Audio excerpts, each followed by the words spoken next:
Why do you love metal? It's a question that metalheads get asked all the time, a question that has as many answers as there are metalheads. You can love Black Sabbath, Lamb of God, and Meshuggah, but the specific reasons you love each band may intersect very little, if at all. The purpose of this show is to dig into the question, to explore and celebrate the vast stylistic variety within the metal genre. So, why do you love metal? Let's find out on 5 songs. All right, here we are, another Sunday afternoon. Well, you're not going to hear this till Monday, but it's Sunday here, so, you know, whatever you like. 5 songs. I'm your host, Kevin Tulppo. My guest today is Sean Demura from, currently with Hate Unbound, formerly of Sordid Circle. That's right. Welcome to the show, Sean. Thanks for coming. Thank you. Thank you for having me out. No problem. All right, everybody knows, well, everybody that's heard this show knows by now that, Sean has brought in 5 songs that he digs. And we're gonna talk a little bit about each of those songs and listen to them and talk about them a little bit more. We don't like to waste a whole lot of time getting into it, so we'll start at the top of your list today. First off, we have Triptykon, which already is a good choice because I'm a lifelong Celtic Frost fan. So Triptykon is nuts, man. it's completely and judging by the last Celtic Frost album, Monotheist. I can see that is really kind of actually the first Triptykon album. Oh yeah, for sure. That starts that whole style, and it just keeps going from there. But in any case, this song is called "Tree of Suffocating Souls." So tell us a little bit about this song. Why'd you pick this song in particular? It just kind of took me by surprise. So every couple weeks, I always go to the music store. I always buy new music. I like to keep up on that. I'm actually one of the few people that still buy CDs. I go to the store and actually buy the CD. And I'm even anal enough. I want the jewel case. I don't want the stupid, the cardboard cases. If I can get a jewel case, I want that.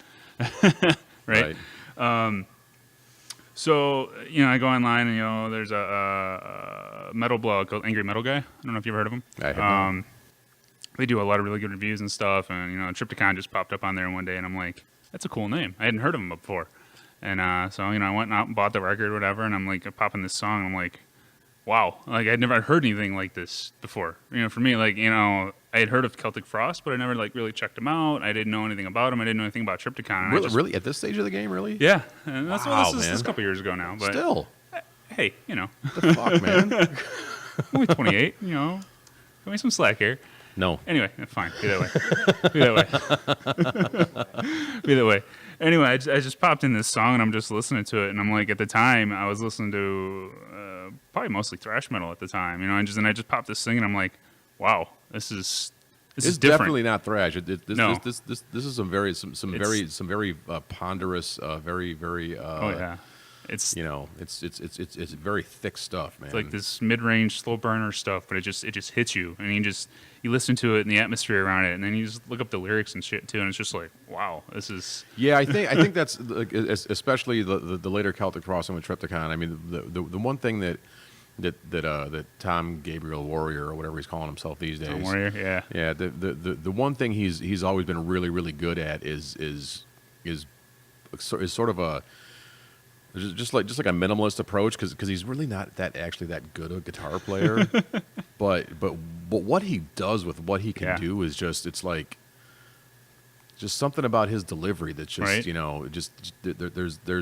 like you said, exactly. there's like a slow burn intensity to it that it's definitely a cumulative effect by the end of the song. Mm-hmm. You don't have to play a million miles an hour, you don't have to be super technical, but he's got it. He knows how to write a song. Yeah, and it's special. Absolutely. All right, man. Well, let's have a listen to it then. This is Triptykon with Tree of Suffocating Souls.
man, that shit is so heavy.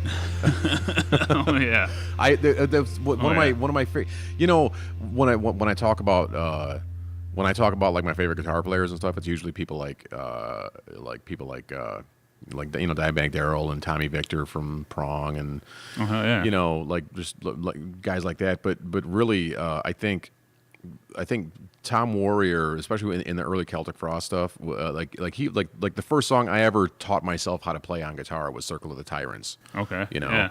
and me as a you know, I'm like a 16-year-old kid with a guitar, and here's this awesome like just great heavy metal that I can listen to it and figure out how to play it by myself, not knowing shit about my instrument, you know, and it's still that good. Oh yeah. And when I hear songs like this with the fairly simple guitar lines, but it's just crushingly heavy, and it's just, you know, I kind of feel bad for not thinking about Tom Warrior as one of my favorite guitar players, or Right. at least a highly influential to my own playing style. Oh, for sure. And he's been just what the hell you call that genre? He plays what's Triptychon called now? That genre? It's metal.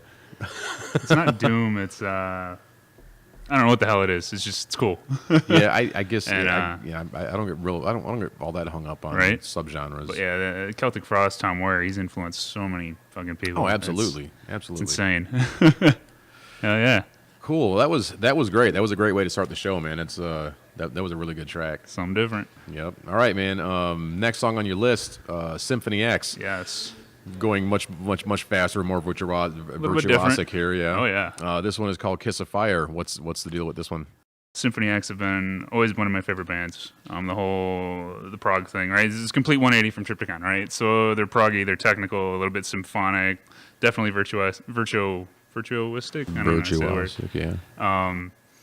But at the same time, they write some excellent songs. And a couple years ago, must have been a couple years ago, me and my buddy went out to Grand Rapids because Symphony X and Amon Amarth were playing. I'm like, hell yeah, I can't miss that show. Of course, you know, they skipped Detroit, right?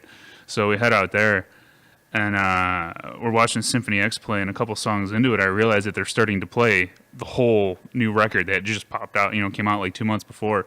And I'm sitting there and I'm watching these guys, and they're just playing and rocking out, and Russell Allen is just, he's hitting every fucking note, like the studio quality, like live. And I'm sitting up there in the front bar, and I'm just like, oh my God, right? And there's this one part in this song where he ends up doing these real high vocals and he's screaming "Kiss of Fire" or whatever. And I just remember being at the show and he nailed it at the show too. And I'm just like, wow. You just listen to the whole song. It's technical, it's fast, it's Symphony X. It's the whole package. Right on, man. Let's hear it. Kiss of Fire, Symphony X.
right, man. Kiss of Fire, Symphony X. That was pretty cool. Oh yeah.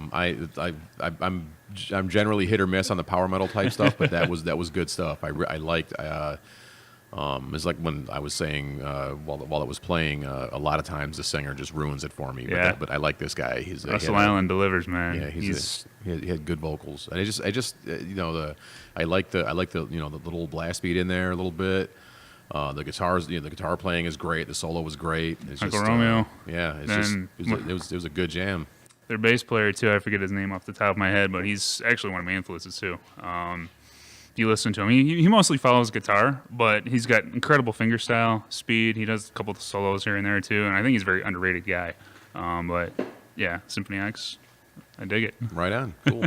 All right, next up, Paradise Lost, a song called Terminal. Yes. Tell us about this one. I discovered this song late last year, so I think this record came out in 2014.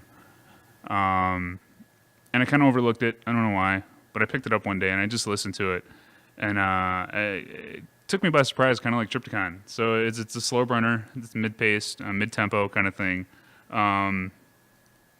Not quite Triptychon. I don't know if I want to say it's in the same vein, but it's at the same time kind of like depressing.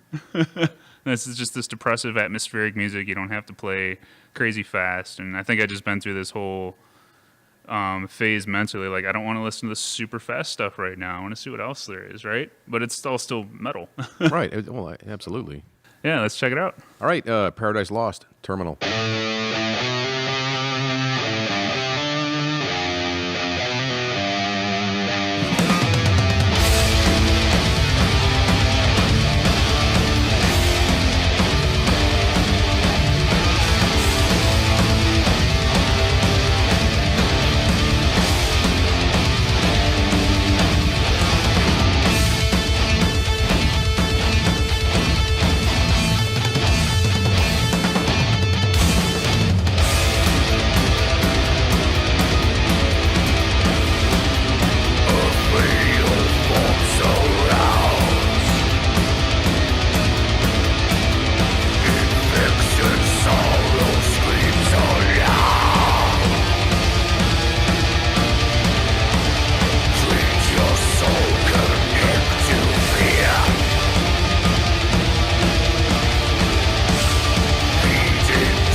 the ground.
It's a good jam, man. Like it's as soon as it started, like as soon as the drum kicked in, I was like, these guys are from Sweden. Yeah, right.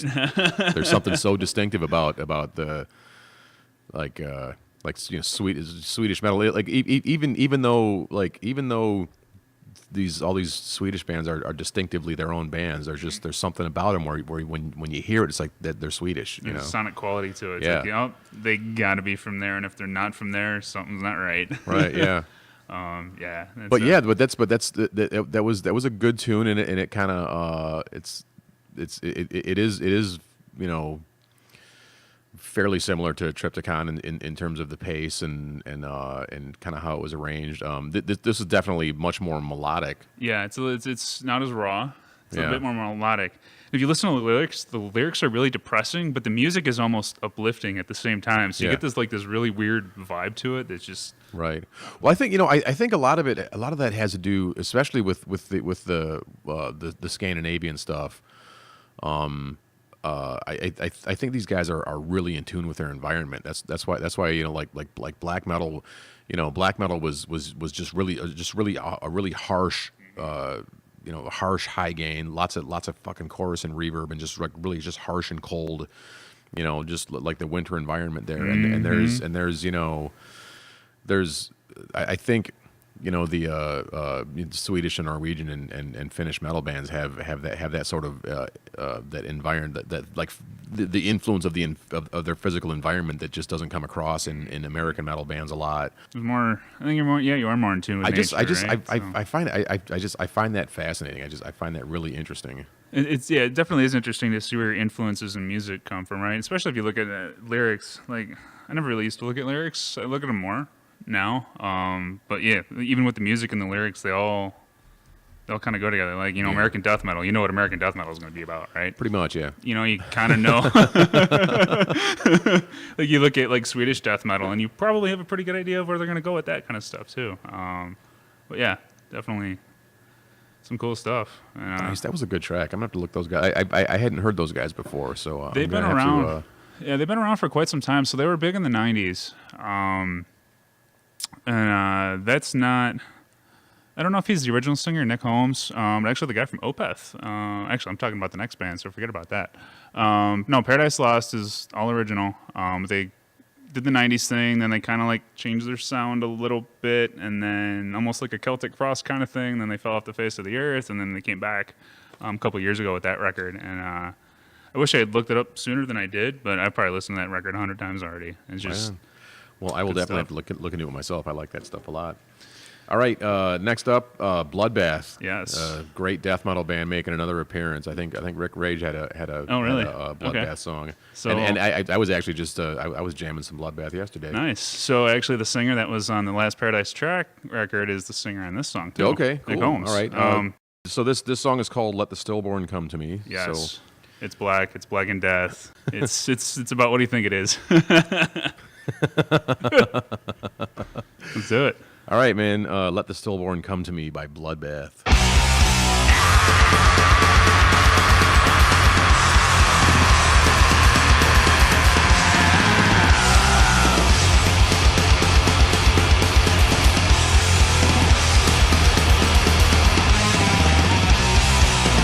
Let the stillborn come to me.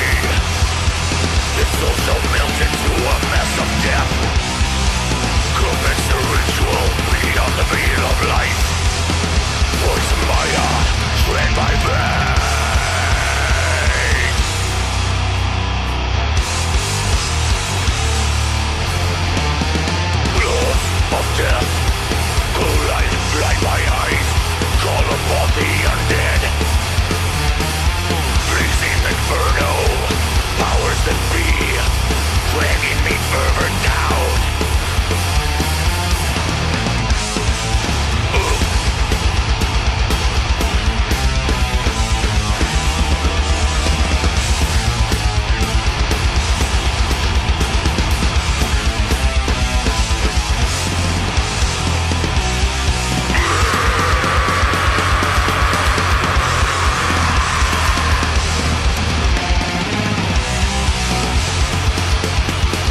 that, man. There's a lot of there was a lot of cool stuff going on in that song. Oh yeah. Weird bass harmonics. Those just that one break where you could just hear the reverb kind of ringing out for a couple of beats. It's quite surprising too, listening to Nick Holmes on the Paradise Lost song, and then here, like totally different. Yeah. He was almost singing on the track before, and this one he's like, "Bleh." And to me, them guitars, I love that guitar sound. It's evil. It's raw, right? And it's just for that kind of music, it's just like, yeah, like I feel evil. This is awesome. That's kind of it's very much like an old school death metal style thing with a couple of, I mean, the guitar solo was crazy. The guitar solo was crazy. Just I dug it. I really dug it. It's just it went to weird places.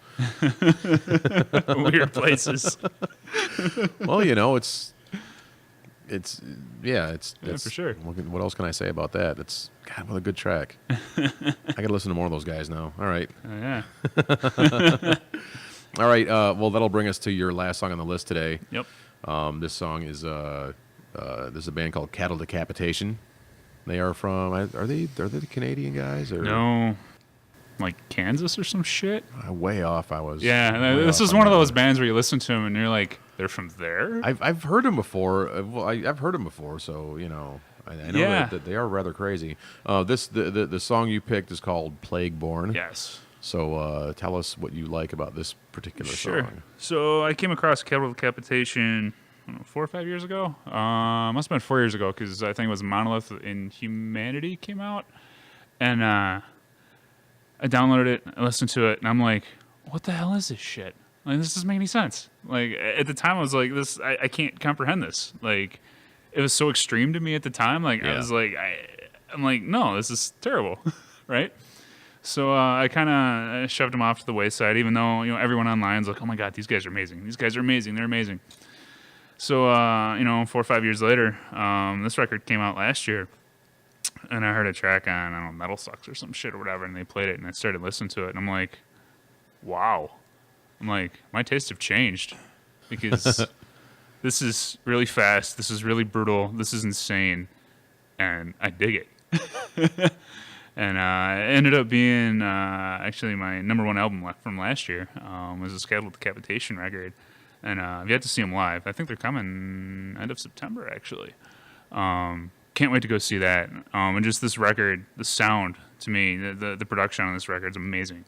For as fast as the drums are, for as crazy as the guitars are, the vocals and stuff. And the vocalist, this guy does some really strange, like goblin-type vocals, too. Yeah. It'll be really cool. I don't know if you've heard this song before. I have heard Cattle Decapitation before. I'm not familiar with this song. You'll hear it. It's vocally very different. The music is, you know, crazy death metal. It's awesome, but the production on it's just phenomenal. Right on. All right, man. Oh, yeah. Cattle Decapitation, Plagueborn. Let's hear it.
That was insane.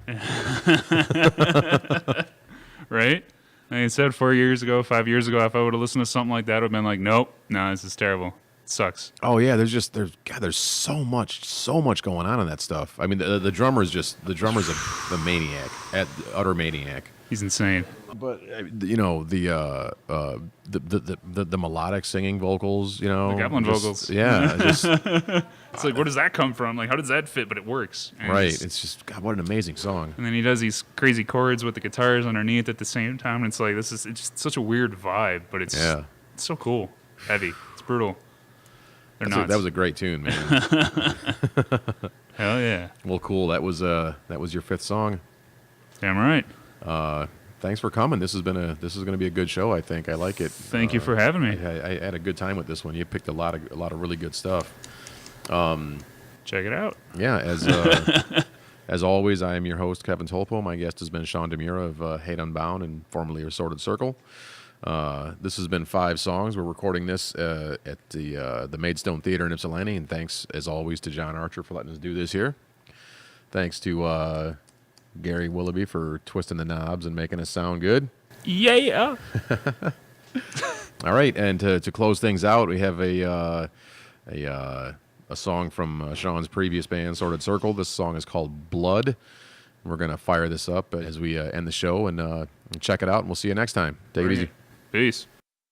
Called forth for blood. The rise. Bright skulls, blood in the air. Bloodshed, sword falls, paladin stars. Hatred, curse souls of mankind. Through the storms of our madness we kill. From our rage invaded man we kill. Torn doors rolling, destruction ours. Shelter of gods and guided task. Conquer of light, drinking of souls. Through the storms of our madness we kill. From our rage invaded man we kill. We go destruction. Fate of the wake, rock us all die. Over and over we destroy all. So torn, covered in blood. Destroy the void, we find the light. The night, no soul.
Definitely virtuoistic. Virtuosic.